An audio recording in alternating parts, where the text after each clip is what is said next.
오늘 하나님께서 우리에게 주시는 말씀 잠언 12장 15절부터 28절까지입니다. 구약성경 923쪽 15절부터 한 절씩 교독하겠습니다.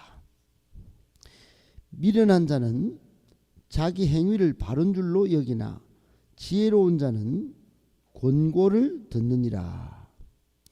미련한 자는 당장 분노를 나타내거니와 슬기로운 자는 수욕을 참느니라. 진리를 말하는 자는 의를 나타내어도 거짓 정의는 속이는 말을 하느니라.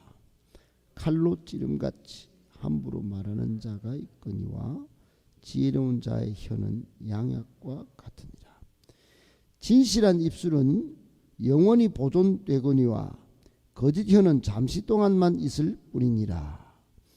악을 꾀하는 자의 마음에는 속임이 있고 화평을 의논한 자에게는 희락이 있느니라. 의인에게는 어떤 재앙도 임하지 아니하려니와 악인에게는 앙화가 가득하리라. 거짓 입술은 여호와께 미움을 받아도 진실하게 행하는 자는 그의 기뻐하심을 받느니라.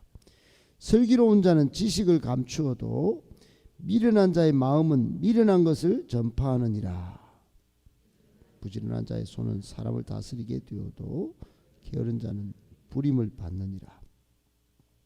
근심이 사람의 마음에 있으면 그것으로 번뇌하게 되나 선한 말은 그것을 즐겁게 하느니라.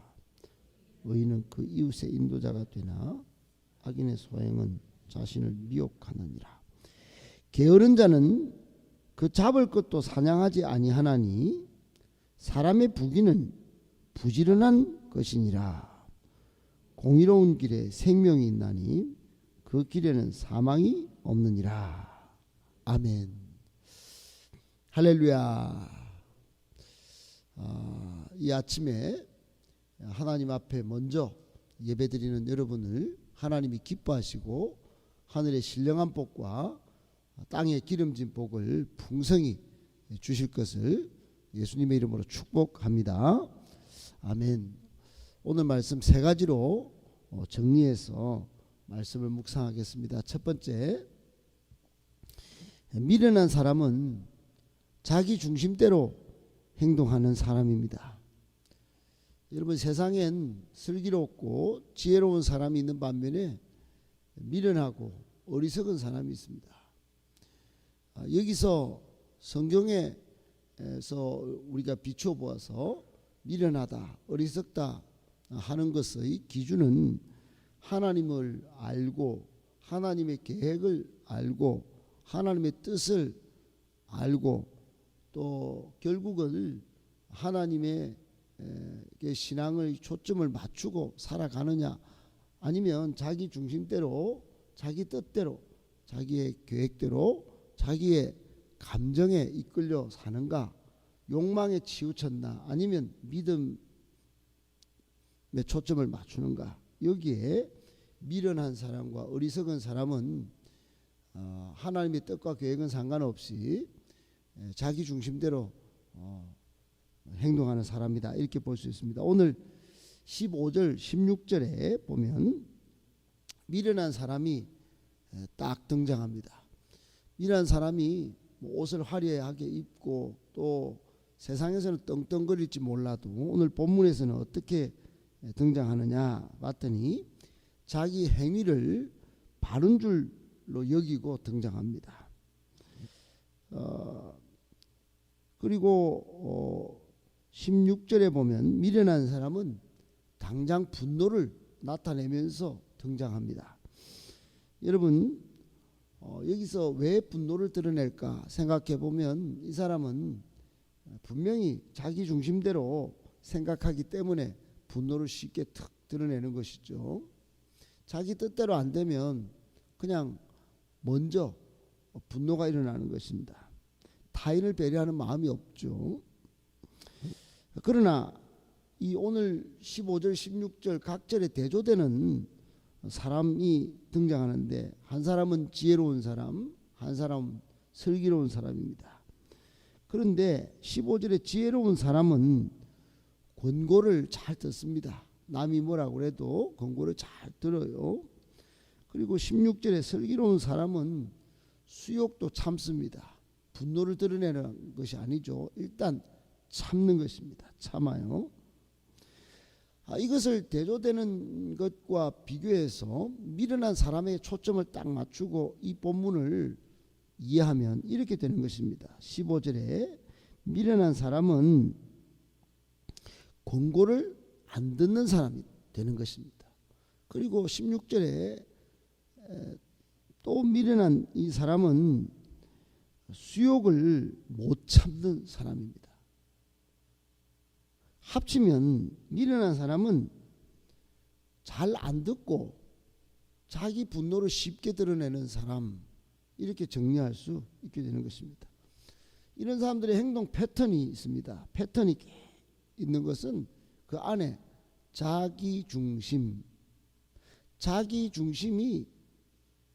안 듣고 분노하고 그렇게 되는 것입니다. 이게 돌아가는 거예요. 여러분, 가룟 유다의 최고의 성경적 인물이 한 명 있다면 가룟 유다일 것입니다. 그는 예수님 처음에 예수 중심으로 잘 따랐습니다.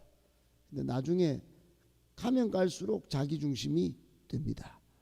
그러다가 자기 인생도 자기 중심대로 집어 던집니다. 그렇게 인생을 마감한 사람이 가룟 유다입니다. 사랑하는 여러분, 지혜로운 사람, 슬기로운 사람의 행동 패턴은 어떻습니까? 성경을 전체를 읽어보면 성경의 포커싱대로 예수님 중심입니다. 예수님이면 어떻게 하실까? 예수님이 산 삶을 나도 살아야지. 그렇게 초점을 예수님 중심으로 맞춥니다. 그리고 항상 하나님이 말씀하신 것처럼 이스라엘아 들으라. 예, 말씀 중심입니다. 말씀을 잘 듣고 순종하면서 실천하면서 사는 사람, 이 사람이 지혜롭고 슬기로운 사람입니다. 아울러 교회 중심입니다. 하나님은 성령의 역사를 통하여 교회를 세워 가셨습니다. 그러므로 항상 내 중심은 교회 중심. 여러분, 인생의 모든 것을 예수님께 초점 맞추고 말씀을 가까이 하면서 교회 항상 모든 나의 생각과 마음과 손과 발을 중심에 둔 사람은 미련한 사람이 아닙니다. 그 사람이 지혜롭고 그 사람이 슬기로운 사람입니다. 꼭 기억하시고, 여러분, 이런 중심 있는, 그리고 정말 항상 사람에게 존경받고 또 하나님이 지혜롭다, 슬기롭다 이렇게 칭찬받는 우리 모든 성도님들 다 되시기를 예수님의 이름으로 축복합니다. 아멘. 두 번째, 사람의 영혼에 치명적인 상처를 입히는 말을 조심해야 합니다. 여러분, 제가 어제 우리 한 청년의 부모님과 긴 시간 통화를 했습니다. 그 부모님은 지금에서 큰 후회를 하면서 아이에게 남긴 그 상처의 말들 때문에 아이가 부모님을 너무너무 어렵게 대하고 이제서 후회가 된다, 이런 말씀을 하셨습니다. 딴에는 열심히 아이를 키우려고 아이의 꿈을 억누르고 내 꿈을 심으려고 정말 했던 말인데, 어떻게든 잘 되라고 저도 그렇게 했는데 결국은 아이가 저렇게 빗나가고 부모님을 어렵게 생각할 줄 몰랐습니다. 그때 상처 주는 말을 조금 지금 이런 마음으로 하지 않았더라면, 이러면서 후회를 하시고 어떻게 목사님 회복의 길이 없겠습니까? 그렇게 안타깝게 말씀하시는 것을 들었습니다. 우리 교회 와서 회복되고 또 교회 생활 잘하고 있고 앞으로 이렇게 상담을 해보니 너무 좋으니 조금만 기다려 주시고 회복해서 엄마 아빠 찾아가도록 할 테니 조금만 기다려 주십시오. 그리고 먼저 기도하시면서 준비하고 계십시오. 그렇게 이야기를 권면했습니다. 여러분, 이런 사례를 볼 때 오늘 18절은 여러분 말이 얼마나 중요한지 알 수 있습니다. 오늘 18절에 이렇게 말합니다. 칼로 찌른같이 함부로 말하는 자가 있다, 이렇게 말합니다. 여러분, 말이 칼로 찌른같이, 여기서 함부로, 이 말은 여러분 영혼을 아무 생각도 배려하는 마음도 없이 그냥 툭 던진 말인데, 이게 칼로 찌른 같은 말이 되어버린 겁니다.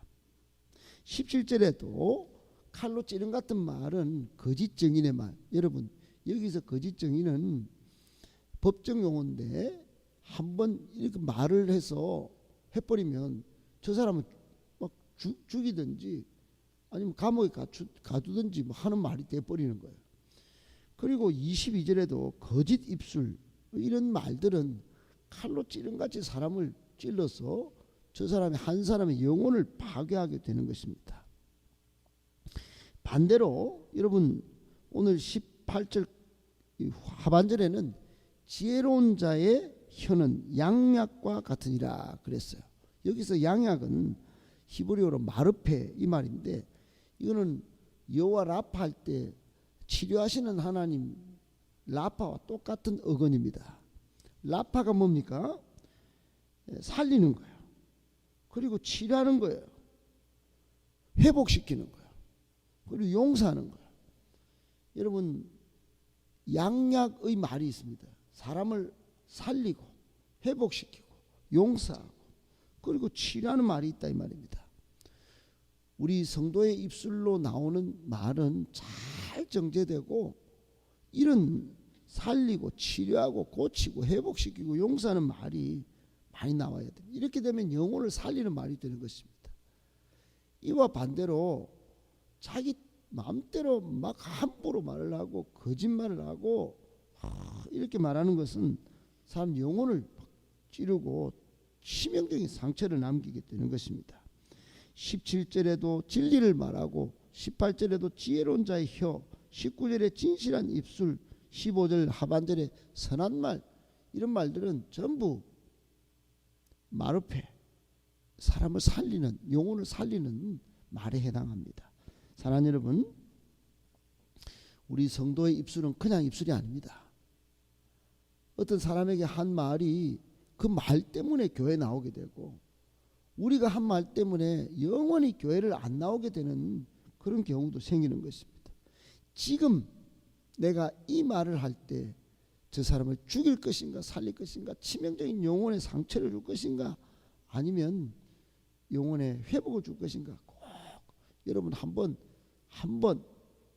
이렇게 3번을 참고 말을 해서 영혼 살리는데 우리 말을 쓰실 수 있기를, 혀의 권세를 쓰실 수 있기를 예수님의 이름으로 축복합니다. 아멘. 마지막 3번째, 근면성실이 행복의 지름길입니다. 여러분, 세상에 성공한 사람들의 가장 큰 특징은 부지런하고 근면하고 성실한 것이다. 여러분, 주변에 나온 모든 책들을 다 뒤져봐도 다 그렇게 말해요. 저도 직장생활 하면서 이렇게 사람을 보니 근면성실한 사람은 반드시 성공할 수밖에 없는 그런 것들을 보게 됐습니다. 그래서 속담에 보면 일찍 일어나는 새가 벌레를 잡는다, 이런 말이 있어요.